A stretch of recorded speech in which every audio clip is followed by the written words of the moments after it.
Allora, qui abbiamo Martina, ci ha detto che ha un po' di dolori alla zona cervicale, giusto? Per Sì. via del tuo lavoro, di cosa ti occupi? Buongiorno, io faccio la conduttrice, studio Ok. anche all'università, quindi sto tutto il giorno a scrivere contenuti, quindi sempre il computer, libri, eccetera. Ok. Quindi puoi ben capire che Un po' di tensioni ci sono. un po' di tensione c'è. Perfetto. Quindi sono nelle tue mani, letteralmente. Com'è? Molto bello. Come mai hai deciso di venirci a trovare? Perché ho visto il video del mio amico e collega Ernesto e ho detto Ok. io devo provare. Per forza. Assolutamente. Dottore, ma quindi per il piriform, ad esempio, c'è dello Sì. stretching che posso fare?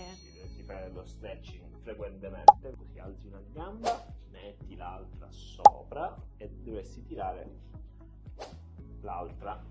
Quanto tempo devo stare in questa Ai posizione? 60 e 90 secondi. Bene. Ernesto, avevi ragione. Ok, allora com'è andata? Tutto Benissimo, bene? benissimo, super rilassata.